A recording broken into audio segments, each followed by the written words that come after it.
Hi. Now, I may have mentioned this before, but when you're stressed out, you really need something that's going to stop that anxiety spiral as quickly as you can. And one of the ways I found to do this is to use what I call happiness anchors. These are just small little memories or daydreams, short ones, that help you to just quickly jerk that anxiety out of track. If you've seen the Harry Potter movies, read the books, this is basically a Patronus. Oh, and before people get their knickers in a twist over those books or the author, this is not an endorsement necessarily. It's just that was like the quickest way I could think of to explain this to the broader audience. Whatever you feel about them, that's your business. Now, I do have some suggestions on this, as usual. First being, make sure you have a few different ones to switch back and forth between.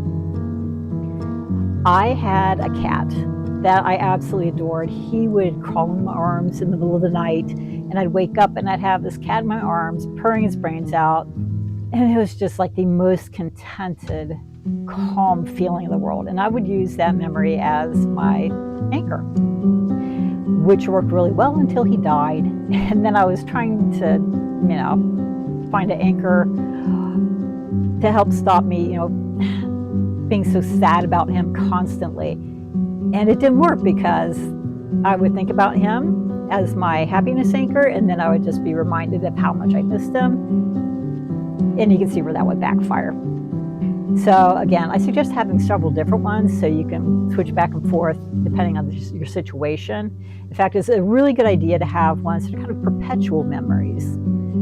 Like, for example, if you have a season that you particularly like and an activity you particularly enjoy doing during that season, or just enjoying the season itself, like if you like playing out in the snow in the wintertime, looking at the violets and smelling how wonderful they smell in the springtime, just hanging about lazing around in a hammock in the summer, or like me, going for long walks in the woods when autumn color is at its peak.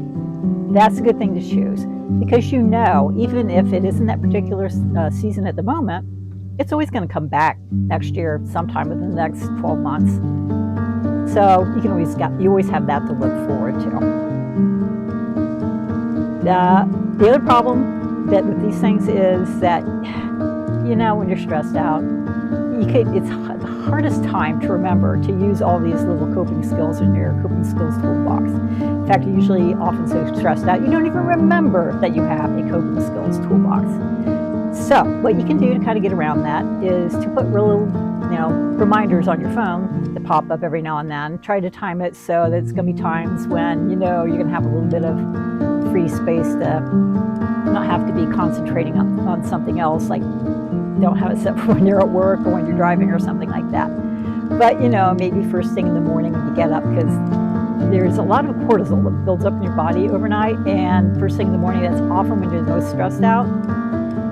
So that's a really good time to have one of those, maybe when you're at lunch, right before you go to bed, to kind of, kick your mind back into a calmer space before you try to sleep. Those work.